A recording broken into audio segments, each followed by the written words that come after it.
Assalamualaikum warahmatullahi wabarakatuh. Saya Ilma Aura Fatimah Albar dari kelas reguler plus Prodi Pendidikan Bahasa Inggris.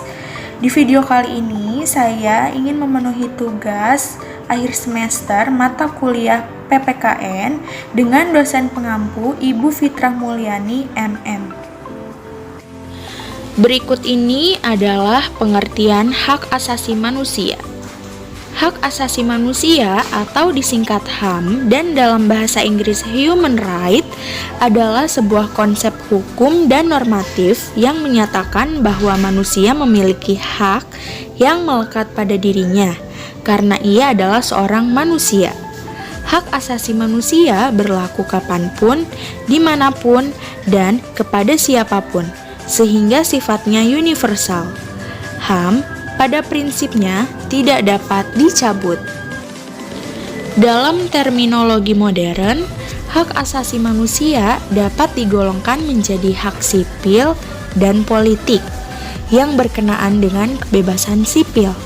Misalnya, hak untuk hidup, hak untuk tidak disiksa, dan kebebasan berpendapat, serta hak ekonomi, sosial, dan budaya yang berkaitan dengan akses ke barang publik, seperti hak untuk memperoleh pendidikan yang layak, hak atas kesehatan, atau hak atas perumahan.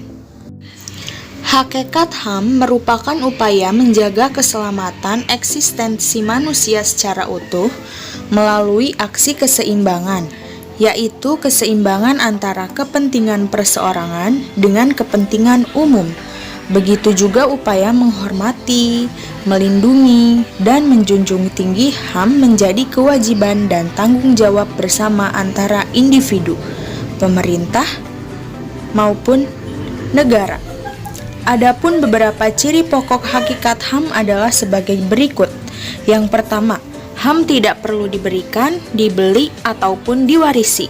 Yang kedua, HAM berlaku untuk semua orang tanpa memandang kelamin, ras, agama, etnis, pandangan politik, atau asal-usul sosial dan bangsa. Yang ketiga, HAM tidak bisa dilanggar. Bentuk-bentuk hak asasi manusia. Yang pertama, hak sipil dan hak politik. Di dalam hak sipil dan hak politik terdapat 5 hak. Yang pertama, hak untuk hidup, kebebasan dan keamanan pribadi. Yang kedua, hak bergerak. Yang ketiga, hak atas suatu kebangsaan. Yang keempat, hak untuk berhimpun dan berserikat. Dan yang kelima, hak untuk mempunyai hak milik. Yang kedua, hak ekonomi dan hak sosial budaya. Yang pertama, hak untuk bekerja. Yang kedua, hak atas jaminan sosial. Selanjutnya, hak atas pendidikan, hak atas istirahat dan waktu senggang, dan yang terakhir, hak atas upah yang sama untuk pekerjaan yang sama. Sementara itu, dalam UUD 1945 memuat hak asasi manusia yang terdiri dari hak kebebasan untuk mengeluarkan pendapat, hak kedudukan yang sama di dalam hukum, hak kebebasan berkumpul, hak kebebasan beragama, hak penghidupan yang layak, hak kebebasan berserikat, dan hak memperoleh pengajaran atau pendidikan. Selanjutnya, operasional beberapa bentuk HAM yang terdapat dalam Undang-Undang Nomor 39 Tahun 1999 tentang HAM sebagai berikut. Hak untuk hidup, yang kedua hak berkeluarga dan menentukan keturunan, yang ketiga hak mengembangkan diri, yang keempat hak memperoleh keadilan, yang kelima hak atas kebebasan pribadi, yang keenam hak atas rasa aman, yang ketujuh hak atas kesejahteraan, dan yang terakhir hak turut serta dalam pemerintahan. Hak asasi manusia di Indonesia dan kelembagaannya.